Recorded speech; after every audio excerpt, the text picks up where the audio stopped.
And we are rolling on October 10th, 2017 at UCLA, where it's a beautiful day in Los Angeles.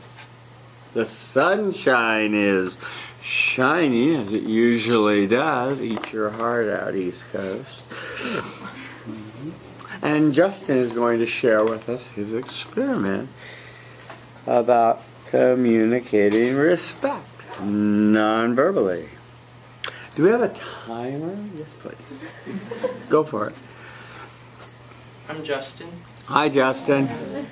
So, the UN spends about $5 billion a year, and the United States Department of State spends about $50 billion a year.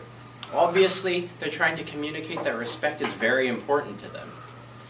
We see that in academia as well. We see professors leaving behind millions of dollars of stock options in tech companies so that they can go build themselves a name in academia. This isn't limited to humans either. You turn on the National Geographic or the Discovery Channel and you see tigers fighting for the #1 spot in their clan, or whatever you call a group of tigers.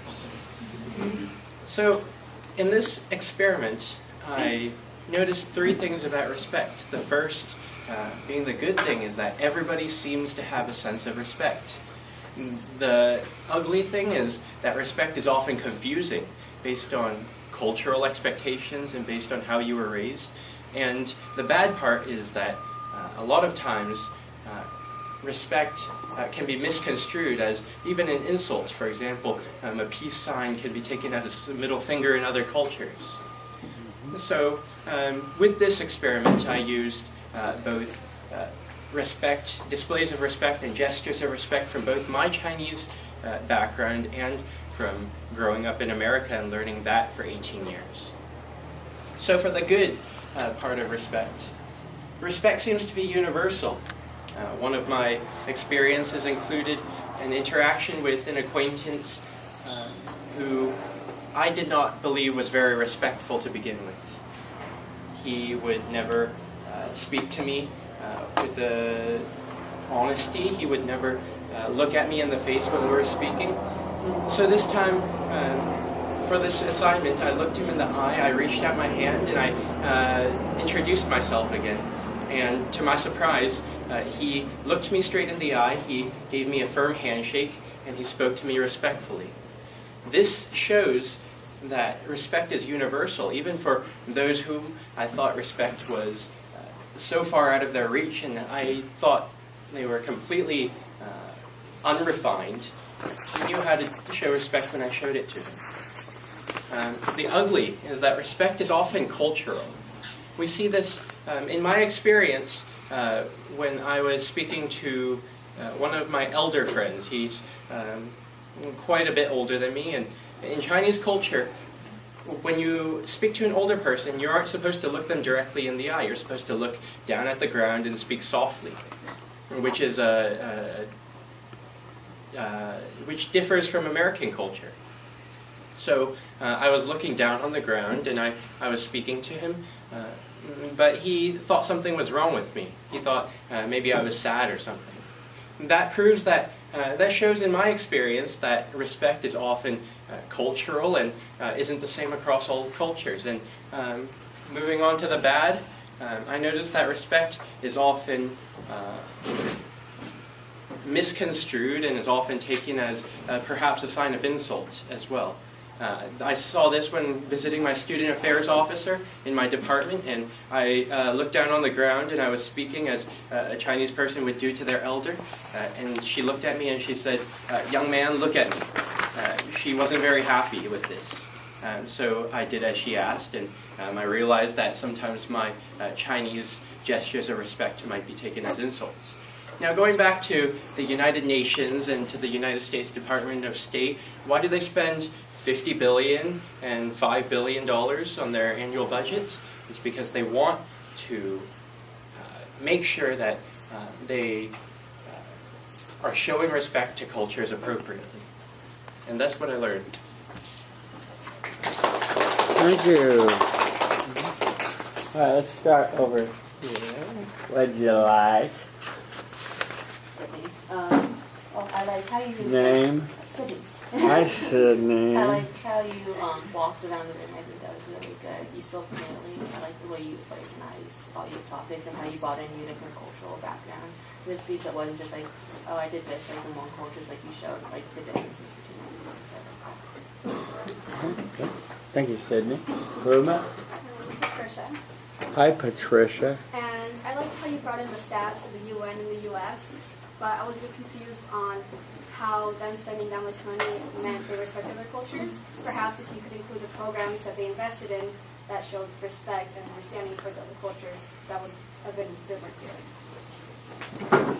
Relax your hands. You're pinching yourself on reassurance like you're nervous. Just keep your hands by your side, Justin. We're a friendly group here. You started with a intro that was grabbing and interesting. 5 billion, 50 billion. And as Patricia points out, it was a little misleading in that we weren't sure what programs it was spent on, but they do spend a lot on, I guess, diplomacy, so I guess it could be roughly translated into seeking respect of some sort. So we'll let you slide on that. You mentioned, interestingly enough, lions seeking to be the top of the heap and that sort of thing. And that was an interesting sort of competition for respect, too. Your thesis preview was a little bit detailed and long. You almost gave away your whole speech in your thesis preview, so I cut it down a little and just say, not the good, the bad, the ugly, but because you didn't do it that way, but just less detail, so we had a sense of what you were going to do. Now, the assignment was to repeat the mantra, I respect you, silently to yourself as you walked around and you look at people. This is America, not China, and including elders, including your student affairs officer, and you report on what happened when you did that. So I'm not sure you understood exactly that assignment or did that exactly, but that was the assignment. So on your first experience of shaking somebody's hand who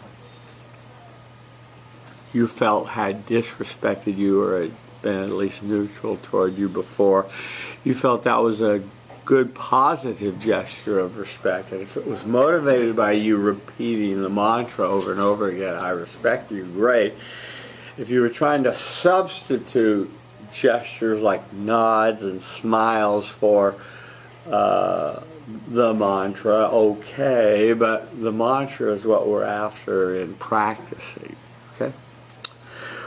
So that was okay in that experience. Your cultural situation, your friend Alex thought you were sick or something, right? So it doesn't work here to practice it that way. And so, and I told a story, and I'm not going to tell it again, of when the schools were desegregated, there was a problem with people looking down and it being misinterpreted by the white teachers as being, they won't look me in the eye, they're shifty. And, you know, so you're right, it is cultural and there are a lot of things that go on, but when you're in a particular culture, you need to behave as the culture behaves. On the bad, I'm glad that the student affairs officer said, look at me, young man. If you're planning to get a job in America, and I don't know if you are or not, job interviews, you're going to have to look people in the eye and not be deferential. And if you don't, it's a sign you're shifty and not trustworthy.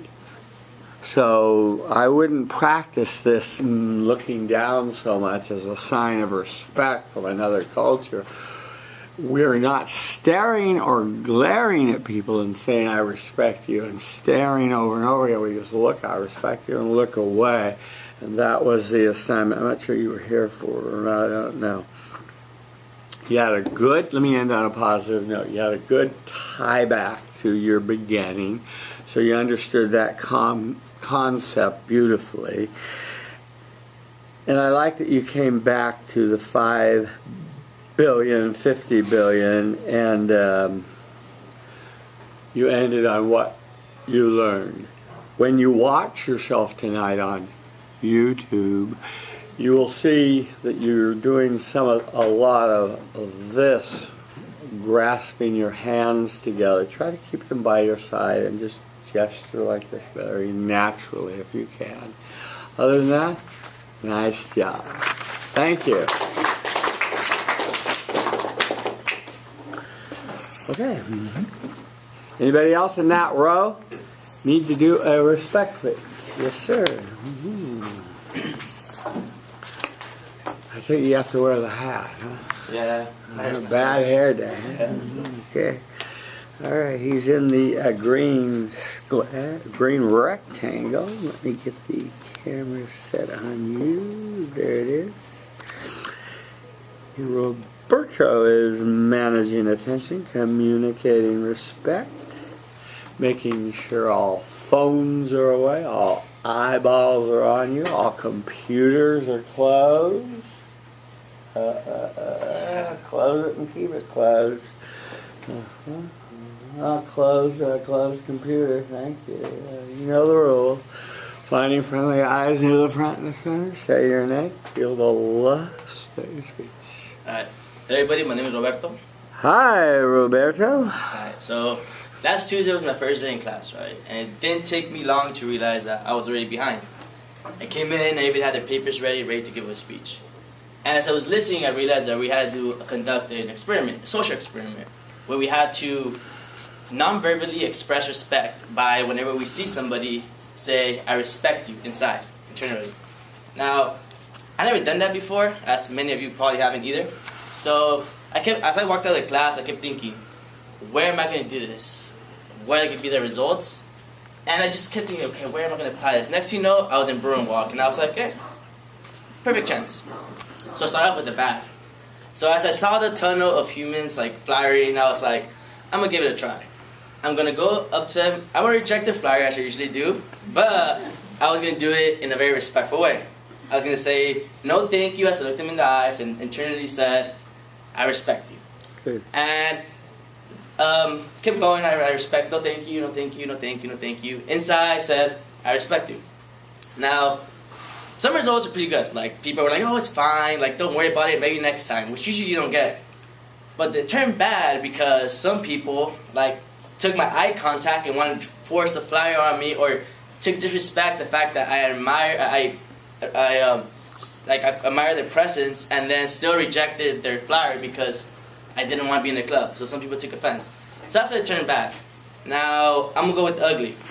The ugly, I decided to conduct this experiment by going with one of my friends to eat at dining halls. Yeah, I took advantage to get a free swipe. Why not, right?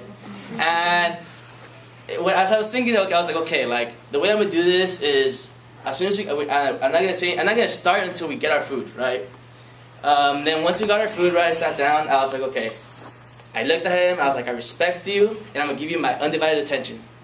And the way it worked out was, when I wouldn't eat when he, like, spoke. I would just literally, like, listen to him, and then wait for him to stop talking, then, like, I would eat, and then I would start eating. I would ask a lot of questions, and at first, like, he didn't really notice, but then eventually he started feeling a little bit uncomfortable.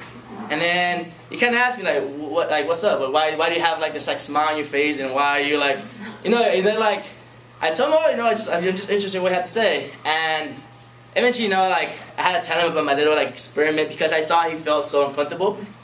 And, I wanted to see, like, his feedback on it, because, I'm doing an experiment, so I want to know what he said. And he just said he wasn't used to the attention. And that's why I feel it was ugly, because it's like, wow, like, how can you not be used to, like, somebody just giving you the undivided attention?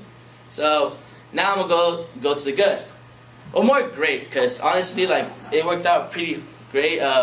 This weekend I had an interview for Sharp Fellows, one of that's like a very like prestigious program for business, and I knew that everybody was gonna go in there with everybody was gonna be amazing, like resumes, amazing everything. So I was like, okay, like how am I gonna differentiate myself? So I was like, I'm gonna show these people just like all the respect that I could possibly can. Like I was gonna take a notebook and write down everything they said. I was gonna look them straight in the eyes, and I was gonna just like be myself. And like even though those people are very like have good jobs and like very high up there, like I was like I'm gonna display myself as respectfully as I can. And I mean I obviously practiced the interview questions as well, but after everything was done, I received the criticism. Like I said, I wrote everything down, and one of the positive feedback that they gave me was that I gave a very trustworthy aura, and that it seemed like sensitive and I was telling the truth, and they really liked that.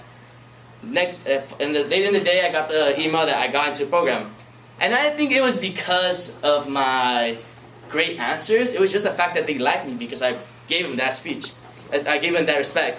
Now, what I learned from this experiment is that sometimes the respect could lead to very beneficial things, like conversations and or acceptance to a program. But sometimes it doesn't. It may not lead to those. It might not lead to those things, but it's fine. It's worth it to try. That's it. I'm out of time. Thank you. Okay, what did you like about Roberto's speech? Hi, Nolan. I thought Hi, you spoke Nolan. very well. I liked your stories. I thought they were enjoyable, and yeah. Good stories, improvement.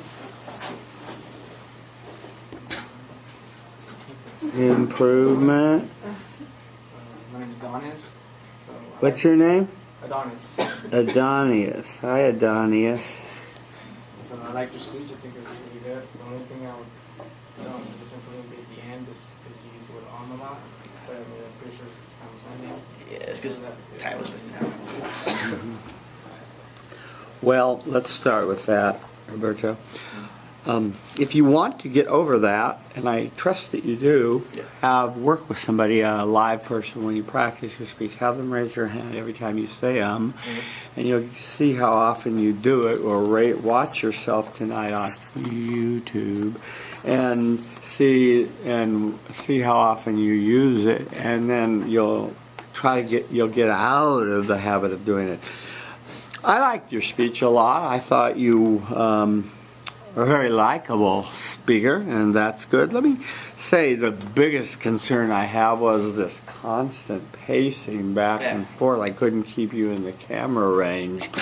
And I want you to stand still. I want you to stand in the power stance. We have a power stance we stand in, and we learn to walk 3 times on each of the good, the bad, the ugly, or whatever order you do it in. But in whatever the organizational pattern you're using, use your movement to accent the organizational pattern.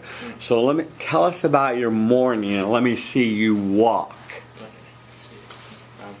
So this morning I woke up at 8 a.m. so I was pretty tired. Can't really have breakfast because I'm in a rush. Okay, stop. That wasn't 3 steps, so walk a little further over. Get back in the power center. Right there, yeah. Okay, now try it again. Right. So this morning I had to wake up very early because I had 8 a.m. Okay, that's good.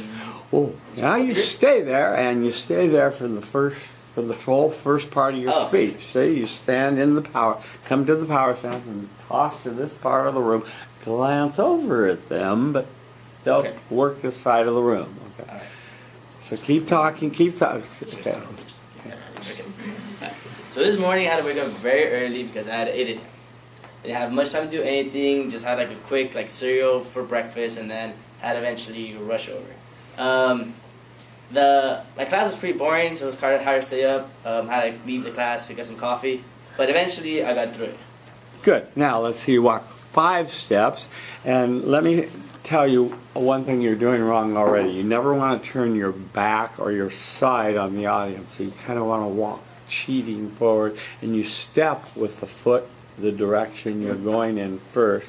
So if you're walking left, you step left with the left foot and go left, right, left, right, left, right for 5 steps. Okay, so let's see you walk 5 steps to the left. So after I left my class, I was pretty You're coming excited. too far forward. You violated the green zone. Okay.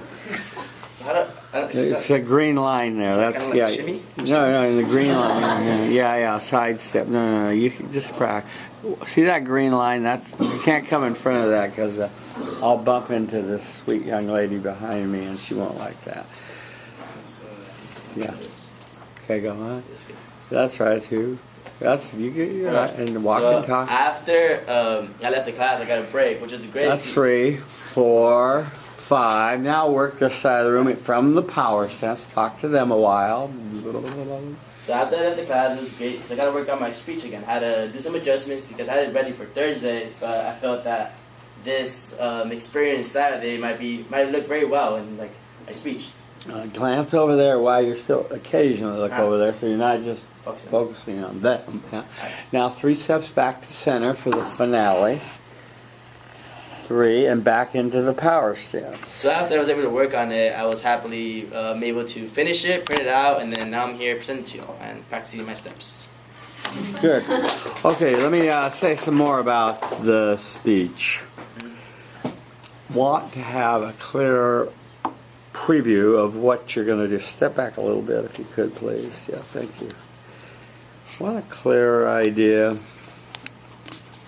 of what you're going to do. I don't care about the order, so if you're going to start with the bad, I'm going to tell you about the bad, the good, the ugly, or however you want to do it, but really make your narrative with your voice very apparent. And when you're going through your speech, emphasize that word. So let me do the bad, so we know we're on the bad. What you considered bad, and you were doing the experiment right by saying I respect you and not giving it away by saying I respect you, but some people are very pushy on brew and walk, and it was what you encountered, and they mistook your eye contact for, oh, he wants to join my club. Wrong. By the way, just print on one side of the paper. Okay, sorry. And but you handled it okay. You say, gee, sorry, and thank you, and away you went. On the ugly, yes. Well, I think that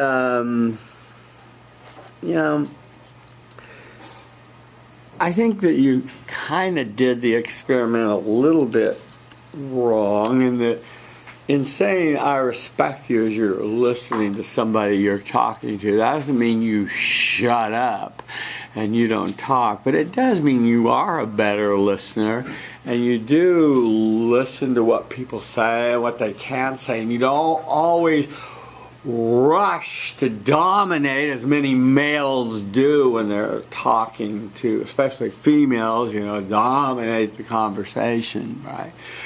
And just chill and listen to what people are saying, what they can't say or what they're not saying, read between the lines, like that. And so I think what got that reaction of, hey, you're spooking me out, I've never been listened to like this in my life, that wasn't so ugly, that was beautiful in my opinion, because in this digital telephone, earphone society we live in now, and people will jump out of here the second they do this and go into digital mode, they're really struck by someone that truly listens to them, yes. Mm-hmm. You ended on the good, and it was a great story. I would have liked, and I liked your setup, the way you, and let's all remember to turn off our phones. I hear my phone buzzing, and I know I forgot to turn it off. I know that you set it up beautifully, but about talking about how difficult it was to get in and the odds and how many people were competing and this sort of thing. Keep your hands by your side so we can see them. People think you have a gun back there. And you set it up nicely. What I would have liked you to have done was to talk about how you just generated respectful vibrations to the people that were judging you, the people that were there with you the whole time. And apparently you were, because that's what they got from you, and they like that, and they sense that. And it's just human nature. One of the things that employers are looking at when they're trying to decide, am I going to hire this guy, is, do I want to work with this guy day in and day out? Do I trust him? Do I like him or her? Do I want to work with him all the time? And if you get a trustworthy vibration from them, there's a chance you can go forward. And I love the punchline that you got into the program. So, now that you're in the program, make the most of it. On what I learned, I thought you gave that a little bit of shortness, and I think you could have done a more thoughtful, undo your hands, let Slim be by your side, a more thoughtful idea, and more thoughtful comments. And your conclusion can be, so I've told you the good, the bad, the ugly, and what I learned. Thank you very much. To close down, so that's it. Yeah. So you have a little smoother ending. Thank you very much. Yeah. Just for so if something happens where you're going over the time, do you prefer just to finish strong, or 'cause that's what happened at the end? I just kind of rushed it because I knew time was out and I needed what I learned in my conclusion, so I just kind of cut it short. Cut it short. Yeah. What was the time? It was 4:20. 4:20. Yeah. Depends on the situation. If you're a lawyer and the Supreme Court justices say you have 5 minutes, they will be very hardcore about cutting you off. Bosses and other situations, they're pretty tight about holding you to time limits. So it's good to try to get it within the time frame. But yeah, it's good to shut down. Yeah. Okay. Thank you, Roberto. Okay. Anybody else in the first row? No? Okay, let's go to the second row. Anybody there owe me a respect speech? No? Oh, yes. Okay. Here we go, with respect. R-E-S-P-E-C-T.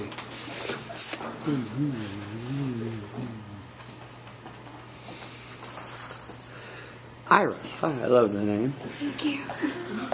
I have irises all over my home and garden. By the way, my camera's telling me that I'm a little bit dark, so can you give me, I want just one light out here. Can you flick one of the switches, but not all of it, it'll get too hot in here. Yeah, that's perfect. Let me see. Oh, better. Thank you. Yeah, and if you can put your hair behind your ears so that it doesn't block your face, that would be good. And Iris stands before us, managing attention, communicating respect non-verbally, finding friendly eyes near the front and the center. Say your name, feel the love, start your speech. Okay, my name is Iris. Hi, Iris. Okay.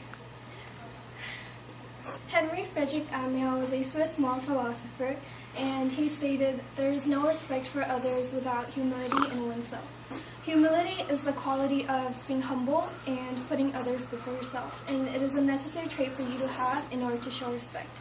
So after a class on that first Thursday, we got this experiment to show respect to others non-verbally, and I decided to do this experiment during my hangouts, during my classes, and just also on campus.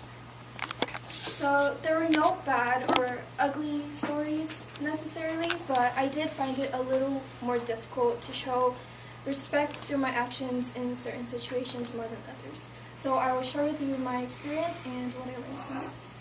So first, after our class on Thursday, I had lunch with a friend, and it was a time for us to talk about how our summers went and how the first week of classes were going. So I wanted to just give her the best attention I could. So I looked at her, I smiled at her, I responded gently to her stories.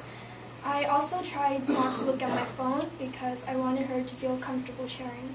Good. So she told me about her trip to San Francisco during the summer, and I was excited to see the pictures she took there, and I also picked out a couple for her to put on Instagram because I know that's so important.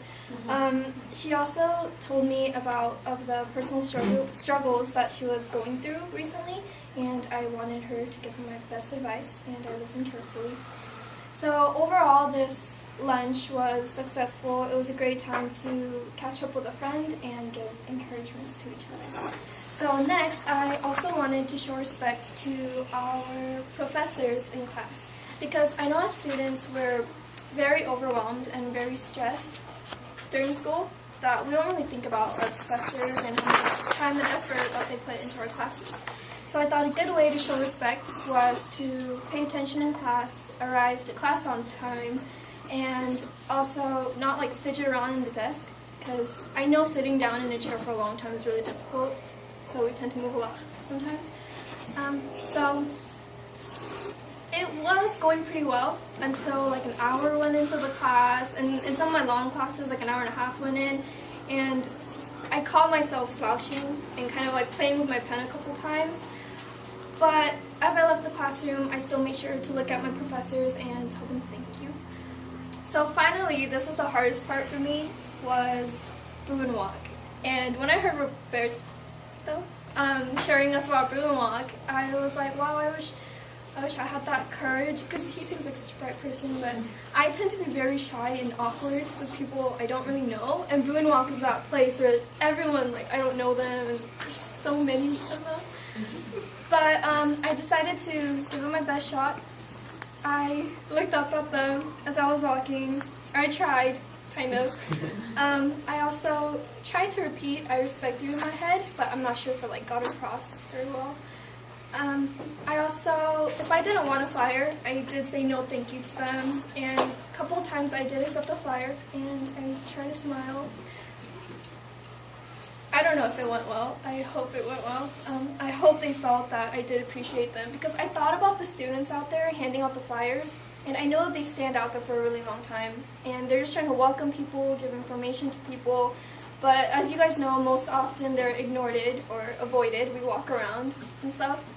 So hopefully they got my message. So what I learned from this experiment was that there's so many ways to show respect to whoever you meet, wherever you go. It's all about keeping a positive attitude, about keeping your manners, and also tying back to my quote in the introduction, it's about being humble and thinking about others before your situation or your circumstance. Thank you. Thank you.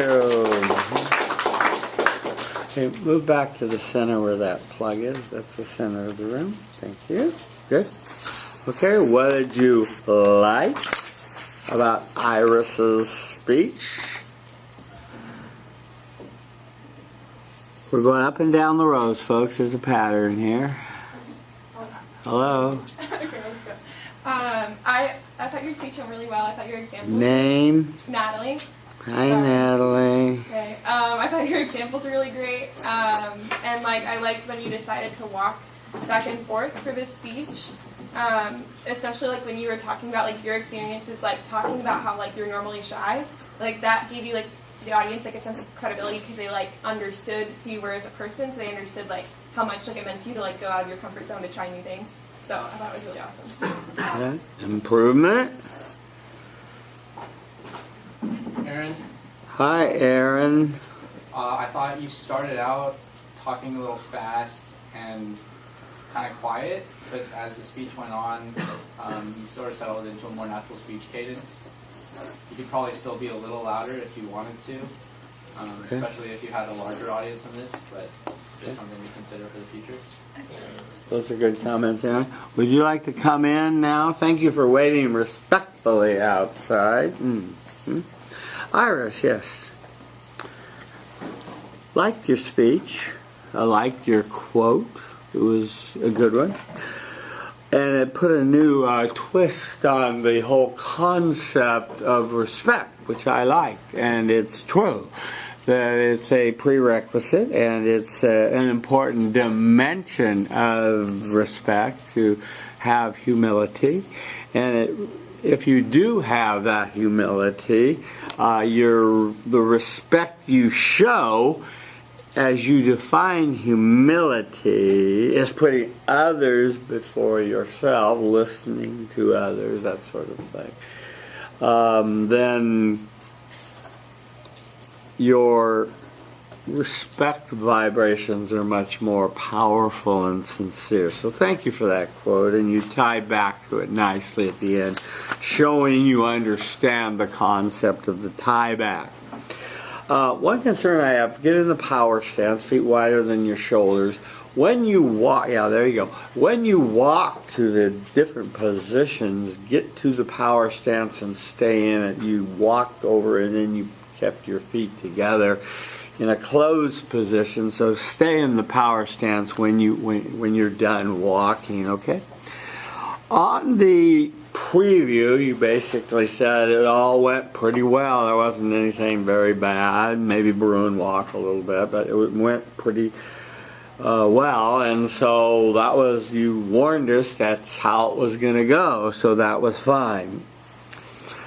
I thought you could have classified your lunch with your friend as really a great experience, because not only were you communicating, I hope, respect and saying the mantra and really listening and being humble and putting your own desire to share your own vacation news aside so she could tell her story, but it was very clear. She felt like she could open up and share personal things with you, which she did. And so that was very good. So I liked that story that you had with your friend, and I hope you were repeating your mantra but didn't make the same mistake as we heard earlier, where you don't say anything. You just say the mantra occasionally and remind yourself to be respectful, and respectful will be humble and listening and that sort of thing, but not silent in a conversation. On your second example, I, of course, like this. I see a lot of disrespect to professors. People playing games on their computers, talking, passing notes. You don't think professors see it. You can see everything that goes on up here, can't you, when you're in your audience? And most professors don't care, about the undergraduates, and don't care about that bad admission they're getting. They just go, whatever, and they let it go. I care. I won't allow it. And it's wrong, and it creates a bad environment for listening and so forth. And I'm glad that you paid attention and you said thank you so much at the end to your professor. That was good, and you made eye contact. That's good and helpful, and being on time and not schlepping in the front door late and go, oh, is this the class?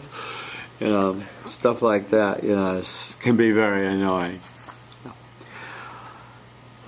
On your movement, you want to move all the way, as I showed Roberto how to move. Go all the way a little more to the left, a little bit more to the right, and then back to the center of the room for where you come to rest for your conclusion.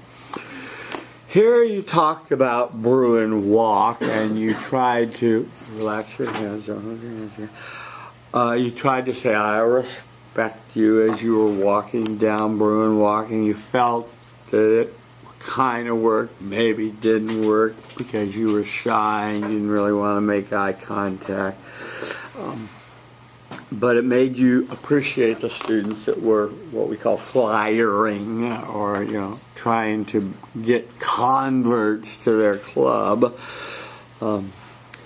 So that was a good experience for you to try. as long as you're repeating the mantra and, you know, as you're saying, no, thank you, that was how it's supposed to be. On your what I learned, I thought it was thoughtfully spoken. And your summary and tieback, you summarized that communicating respect for friends at lunch, professors and strangers on campus can all be more positive if you repeat the mantra to yourself, I respect you. And then you tie back to your introduction and remind us that humility is an important dimension and element of doing the exercise. So overall, I liked your speech, and you did a good job. And I agree, by the way, with Aaron. You'll want to work on projecting your voice more, Iris, and filling the room with your energy. Especially, you want to start a little louder. You got into a good rhythm, and we could hear you. But I noticed in the beginning we were all kind of leaning forward to hear you, and I think that impacted your credibility on the negative side a little bit when people say, "Oh, she's going to be real soft-spoken, so I'm going to have to lean in to hear her," and you don't want that. You want people to hear you, and you want to fill the room with your energy. So thank you very much, Iris. Okay. Anybody else in the second row? Okay, third row. Okay, your dog ate your homework, so I guess we'll see it after the library lecture on Thursday. Okay. Fourth row.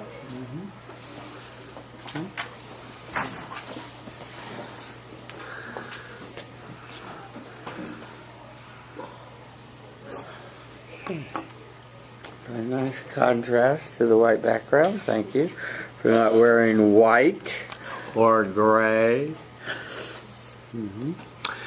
Okay, Harnor, is that how you say? Harnor stands before you, managing attention, making sure all eyeballs are on you, communicating respect non-verbally, finding friendly eyes near the front and the center.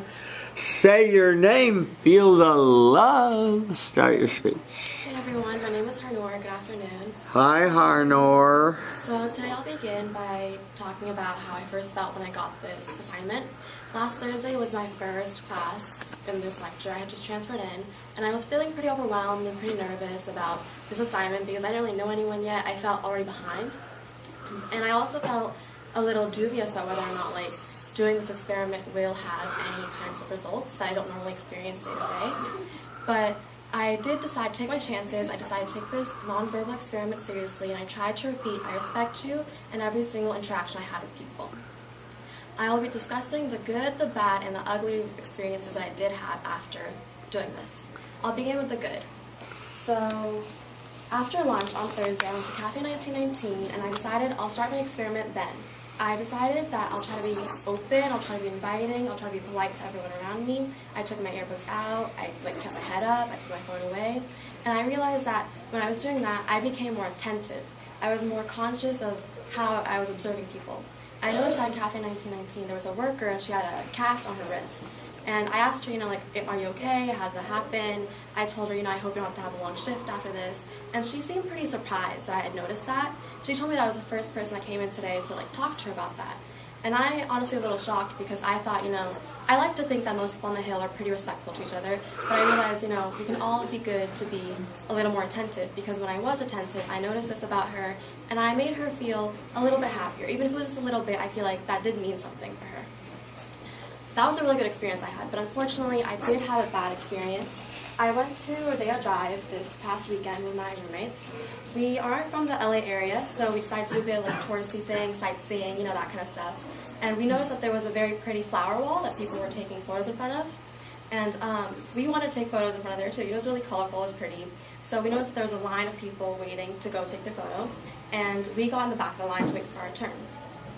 while we were waiting, we were just playing, laughing, talking, and I thought that I had bumped into someone behind me, so I turned around, we made eye contact, and I looked in the eye, and I said, "I respect you" to myself, and I smiled at them and conveyed my apology. However, I think I did go a little wrong. I think perhaps I exaggerated the vibe that I wanted to give off. I may have miscommunicated, because this person proceeded to cut us and take their photo before us instead of waiting for us to go first.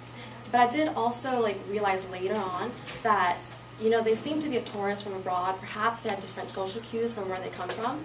And so I realized that was a learning experience. It began bad, but I also took that in stride, and I realized, it's nothing to take to heart, just something to learn from. And so that was a bad experience, but I did think it turned good. But I did unfortunately have an ugly experience. And I felt bad about it. I went down to the laundry room, and I was waiting for a washer because they were all occupied. And I wanted to wash my clothes, so I decided I'll just wait there and wait for someone to come take their clothes out. Someone eventually did come, and they took their clothes out. And then I went to go pay for the machine. As I was swiping my card, I realized that someone after me had come in and put their clothes in the washer. And I went to them, I told them, I've been waiting, I already paid for it. And this person proceeded to roll their eyes at me.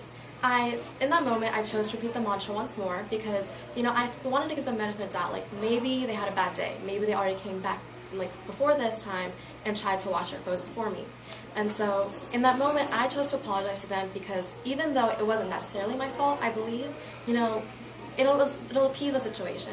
And when I was trying to respect them, I realized that I was respecting myself because apologizing gave me peace of mind too, and it made me feel better. And so in the end, I am glad that I really did take this experiment seriously because I did learn a couple things about respect. I learned that I'll become more attentive, being actively respecting or trying to actively convey my respect. I also learned to be more conscious of where people come from and try to take their backgrounds into consideration.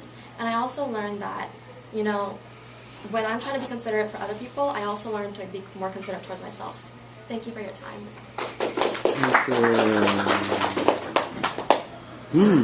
Very nice. Okay, what did you like about Harnor's speech? Bailey. Hi, Bailey. I really liked your hand motions, and you seemed really comfortable and confident with it. Yes, she was. Good hand motion and comfortable and confident. Improvement? I'm Sydney. Hi, Sydney. I thought overall it was a great speech. It was just a few you knows and ums, but very minor. So, thank you. Yeah, it wasn't a big distraction. Hang on. On your intro, you gave what I call this sort of honest, I thought this was stupid, and then I did it and I learned something. And that was a good introduction. It's honest and disarming, and you said, I'll give it an honest try, and you did. And so that was a good introduction. I think most people could relate to that, because most people, especially the people that were here for the first day when we did the verbal to nonverbal, they really didn't see the value in doing nonverbal respect until they actually did it. And, we saw this example of someone getting into a very prestigious club, etc., etc. And you saw the value of your own peace of mind, of turning the other cheek, or whatever that it's called for the guy in the warshateria, or whatever you call it, the laundromat or something. Yeah. On the good, Cafe 19. Yes, you took your earbuds out and you looked around and you talked to somebody that had a cast on, and that was excellent. And I kind of giggled a little when you said, I thought everyone on the Hill cares about each other. Yeah, okay, maybe. I guess I'm grown cynical, but I hope you're right. I like to think so. I think so. Okay, good. But you see it with your own eyes that people are pretty self-absorbed these days. And it kind of hurts when someone's hurting and they have this brace on and no one says squat about it, and you were the first one, and so that was really good. And you noticed that that made her feel happy, and you felt happy too, that you were more attentive and that you were being open in Cafe 1919, whatever that is. Is that a cafeteria area, or is it a to-go place? Yeah. Okay, great. See how out of it I am? On Rodeo Drive, and the person that took cutsies, yeah. Yes, you were right. Maybe you did overreact or give them too long of a look. Maybe they felt they had to respond in kind. I don't know. You were good at your self-diagnosis on this point. I had a similar experience where many of us were, about 10 of us were queued up at a teller, and a very large man, about maybe 6'5", walked up to the head of the line and got in line and just took cuts and went next. And a very small man from, it looked like China, I'm guessing, or Korea, said, "Hey, no cuts!" And the man turned around and said, "And what are you going to do about it?" And that was sort of the end of the discussion, you know. I'm not sure that was cultural or something, but it was. You reminded me of that story. It's awkward when people don't respect the mores of the place they're visiting. They saw everybody lined up. I don't know if they felt they could disrespect you or what. I don't know. On the ugly, yes. Remember to come back to the center. You were a little off cue in the center, so come back to the center. I like your reaction of, and this is exactly when you say the mantra, is when you're being oppressed. How many, there's a famous biblical story. How many times do you forgive people? 20 times 20. There's no limit to how many times you can forgive somebody, and it's something you can give people. It's an act of humility, and I like that you chose to apologize, and you felt better, and so you found some good peace of mind in repeating your mantra in this stressful situation when someone was being very boorish and rolling their eyes, and I don't know if they were trying to save face too or what. As for what you learned, I thought you summarized nicely the impact of all of your experiences, and I like that. And your tie back to the skepticism you felt was fun. So I agree, it was a very good speech. Just a few things you need to tweak, but you have a very, under your hands, didn't have her, let them be by your side. You have a very likable stage presence, and so keep that. I can't teach that. You're a very likable speaker, so keep that and continue doing what you're doing. Thank you, Harnor.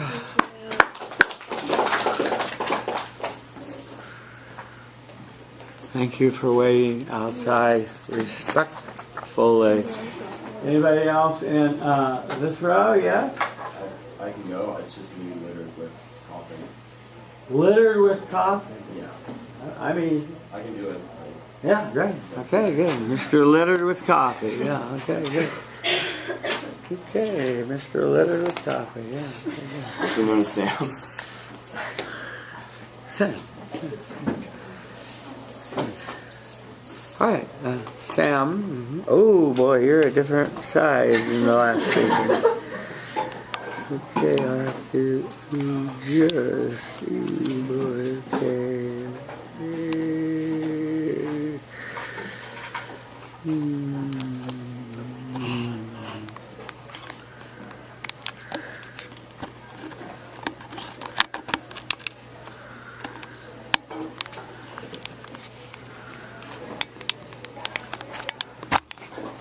Okay,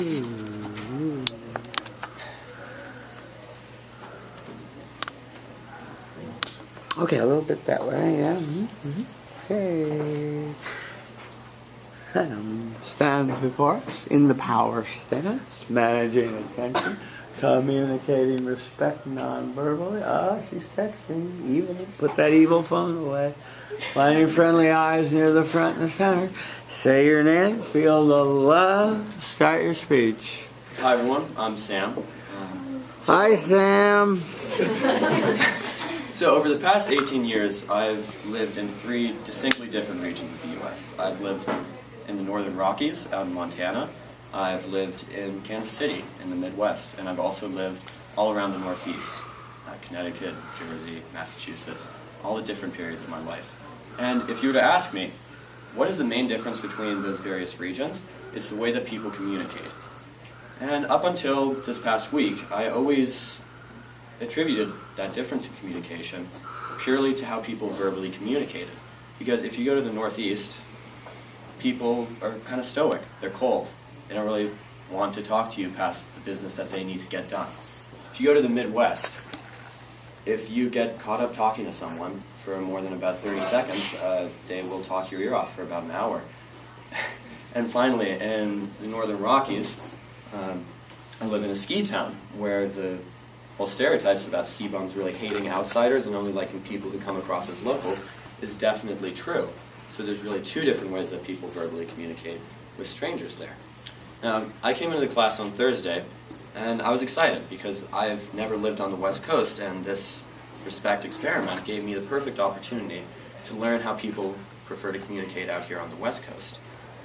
So, I had plenty of successes, some great stories coming out of being non-verbally respectful. I also had some people who kind of pushed me away, said, go away, like, this is too much. And I also had some personal failures, which I would consider kind of the ugly results of this smaller case study. So for the good, I moved into Hitch Suites this year with an ant problem. I've been to Hedrick Summit, or the Hedrick front desk, twice before this past week trying to get them to do something about it, but they never would. I'm coming from the Northeast most recently, so I would always approach it in a very business-like fashion. I would say, like, look, I have this issue, this is your responsibility to fix, so do it. And my second time, I was even less friendly. And I go in arms crossed, the whole thing, kind of power position, like we're speaking, or like how we're speaking today, and I got even less of a great response. Now, since the exterminator never actually came, I decided to go back one last time before I started buying a ton of cans of Raid at the burn store and everything. And I actually ran into the woman who I was rather hostile to the second time I went in. And this time I walked in, I smiled, nodded, I communicated respect through my body language. And she actually helped me out. She said, look, the exterminator is coming to a different part of campus on Thursday, but I can put in a special request for you to see if they can come out and help. And lo and behold, yesterday, our ant problem died, once and for all.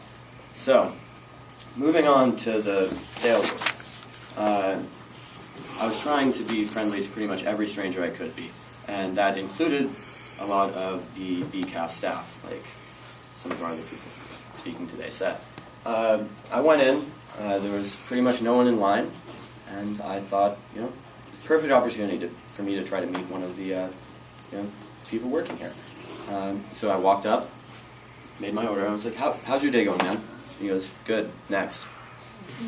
Okay, what am I supposed to do with that, right? And I ran into that a few times. There's definitely some people, you know, no matter how much you smile at them, who they might be having a bad day, or they might just not be interested, even if, you know, they have the time to talk to you, because they have their own things going on. And that's completely okay. And through continuing to be non-verbally respectful, I feel that I was able to handle those kinds of experiences better, where I was trying to go out of my way and other people weren't. And I could just roll with the punches better. Now for the ugly. I, like many people here, avoid brew and walk like the plague. I hate being flyered. I've actually been found guilty of telling people I don't like being handed things many times when they tried to flyer me. And I've gone all the way around on the back road to avoid Bruin Walk specifically because I just don't want to talk to people on my way to class. So I decided to try Bruin Walk one final time. And it was challenging, and I definitely failed to be non-verbally respectful to everyone. I found myself kind of slipping into my old ways. I would duck their eye contact. I would try to make sure that there was no way they were going to approach me with a flyer, even though I went there with the specific purpose of trying to be friendly to people. And my first couple flyers were no thank you, and soon it became no, and then it became just me like waving them off as soon as they started to even look at me. So the ugly for me was that it is definitely challenging to be non-verbally respectful all the time, and I think a few other people mentioned that as well. Going back to what I said about having lived in 3 different places that had 3 very different ways of verbally communicating, through this experiment, I learned a lot about how people here on the West Coast like to communicate. It's some sort of hybrid between the East Coast and the Midwest, I'd say. People are open and communicative generally, but they also aren't overly interested and willing to completely go out of their way to kind of learn about a completely random stranger. But what I really realized is that it's not the verbal communication that really differs. If I sat down and talked for an hour with a stranger from each of these four regions of the U.S., we would probably have roughly the exact same conversation. But what differs is the nonverbal communication. If anyone's ever been to New York City, people basically sprint instead of walking. If you go to the Midwest, people are pretty much always looking around just to find someone to kind of occupy their spare time talking to. In the Rockies, people will look at you. If you're wearing a button-down, they will not approach you. And if you have grungy hair and look like you just came off the mountain, they'll be all up in arms to buy you a beer or something, if you're of age. So my real realization is that the nonverbal communication of respect is what is truly important and differentiates how people communicate. Thank you. What was the time? 6:55. 6:55. Oh, yeah, right. Okay, stand back a little toward the back so I can get you in view. Thank you. What'd you like, people? What'd you like? I'm Tina. Hi, Tina. I thought you did a really good job. I liked how you talked about the different regions, and I liked how you were really honest about your experience. Mm-hmm. Thank you, Tina. Improvement? I'm Crystal. Hi, Crystal. I think you did a couple things that were kind of distracting. For example, you were swinging your arm a lot. For me, that was distracting, but I like that you had a natural tone. Right. Sam, you have a natural speaking style, which is good. You, when you watch yourself tonight on YouTube, you'll see that I had to really move the camera a lot because instead of moving purposefully on the 3 points you were making, you sort of paced. I like to see you not pace, but walk purposefully and then stand and deliver. See? So, get in the power stance over here, tell them your first point, tell them your second point, and tell the whole class your third point. You need to work on you need to time your speeches and work on respecting the time limits that are given. Yeah. I like your observations about the areas that and your generalizations you've made. I come from Nebraska, and I know the, stories, and I appreciate the stories that people like to talk and sit around the kitchen table and tell stories and talk for a long time, and I appreciate that. And I think that's sort of true. And I've also spent some time in New York, so I found that true. The Rockies, I guess, for the college situation, I guess, in the college towns, I guess is what you were referring to. On your first situation, you're good. I thought that was okay. You needed to. What you need to do is just repeat the mantra and say it as many times as you can. On the bad, especially in the cafeteria, they're supposed to get people in and out and move them along. You'll have better luck with perhaps the person or people that swipe you in if there's not a long line. Sometimes students have told me they get a good conversation going there, or when there's not such a rush, or with the people that clean your toilets and your rooms. You can have longer conversations and appreciative, humble conversations with them, because that's a horrible job, but an important job they do, right? Yeah. On the ugly, on Bruin Walk, it seemed to me that you went there with kind of a chip on your shoulder instead of practicing and saying the mantra and disciplining yourself to say the mantra. You say it, you look away. You don't stare at people. You just say it and look away. And yes, it's probably hard because I know there are very pushy people on Bruin Walk. So I know that's difficult.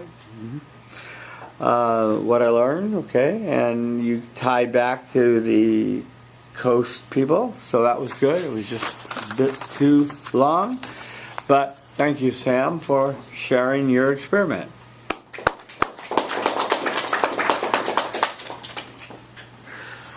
Okay, anybody else in this row?